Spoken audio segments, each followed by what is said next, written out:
Hi guys! So bago ko i-share sa inyo yung profession dito na nagbibigay ng malaking allowance pag nag-Ausbildung kayo sa Germany, may mga ilang general katanungan na gusto kong sagutin sa video na to para may idea kayo about sa Ausbildung in Germany. So, una guys, worth it ba ang Ausbildung? So, kung ako ang tatanungin nyo personally, oo, worth it siya in a long-term basis. So, kung nag-isip ka na mag-settle down dito sa Germany or mag-settle down labas ng Pilipinas, Germany is not a bad place, is not a bad choice kasi maganda naman ang mga benefits dito sa Germany.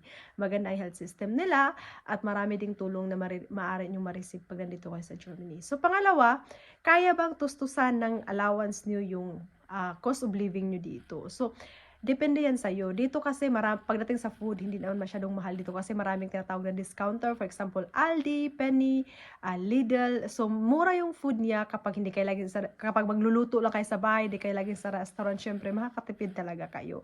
Pagdating naman sa accommodation, may mga company na nagbibigay. Ang accommodation guys, hindi libre. Doon sa ibang nag-iisip dyan na may libre ba accommodation to? May mga company na nagpo-provide ng accommodation pero deducted yan sa allowance na binibigay sa inyo. So, walang libre sa mundo kung alam nyo lang talaga. So, dinideduct nila yan sa allowance. Usually, yung mga healthcare sector, may mga babahay sila na yung company yung nag-provide ng bahay. Pero yun nga, medyo maliit na lang yung ma-receive nyo na allowance kasi binabawasan nila yun. So, ilan pa sa katanungan guys, pwede ba mag part-time job dito sa Germany kapag ikaw ay Auszubildender o the Auszubildende?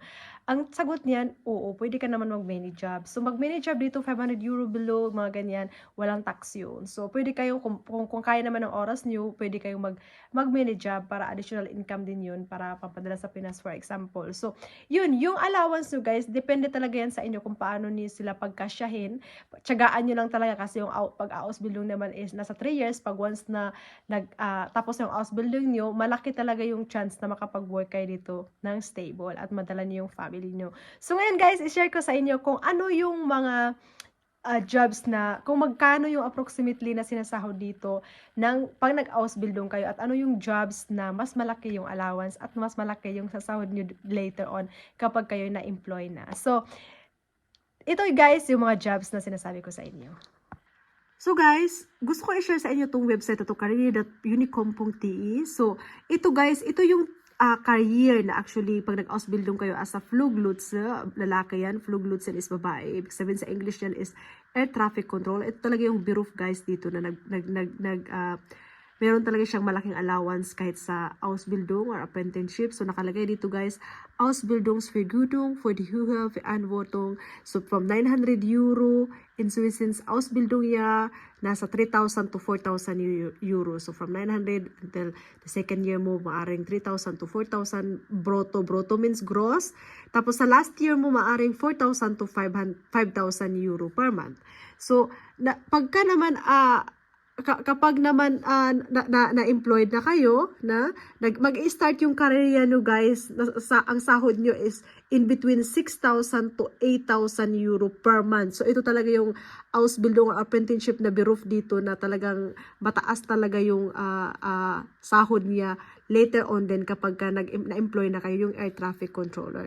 So marami to dito guys, in case na itong bank kaufman, ibig sabihin parang teller sa bank, bank clerk or sa English. So, medyo maliit lang yung ano niya, nag-start siya sa Ausbildung year 5, 950 euro per month, brutto yan, so gross.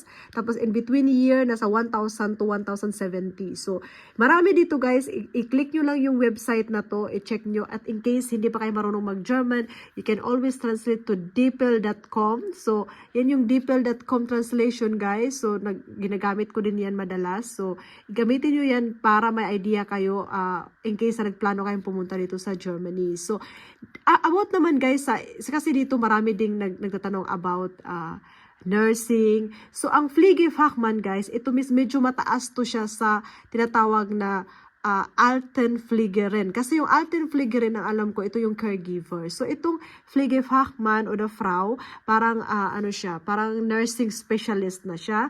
So, meron itong career level dito guys. So, was verdient ist die Ausbildung. So, pag nag-Ausbildung kayo as Pflegefachmann, so, yung first year, guys, nasa 1,191 euro.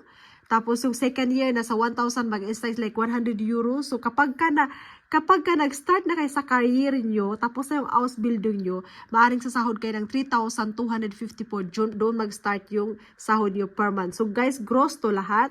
So paano, nakalagay dito, wie hoch ist das Gehalt in Vergleich zu anderen Ausbildungen. So meron siyang Vergleich means parang comparison.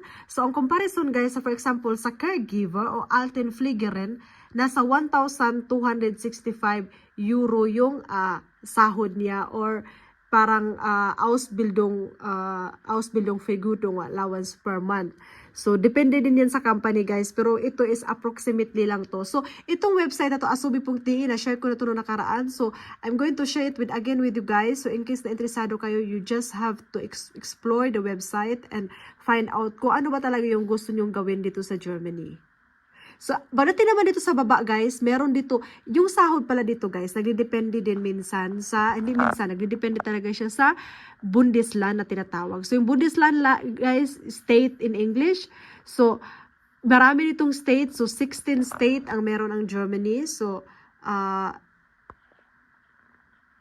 yan yung medyo malabo yung camera. So, yan yung state dito guys. Merong Bayern, Hamburg, Hessen. So, ano guys, 16 states. So, nagdidepende siya sa state kung magkano yung sasahurin nyo or magkano yung allowance nyo kapag nag-Ausbildung nyo kayo. For example, dito sa Hamburg, so nasa 1,328. So, kapag ka nag-Ausbildung kayo as a Pflegefachmann. So yun guys, explore nyo itong website na to and sana nakatulong sa inyo to. I'm going to share more kapag ka may oras ako. Salamat sa inyong lahat.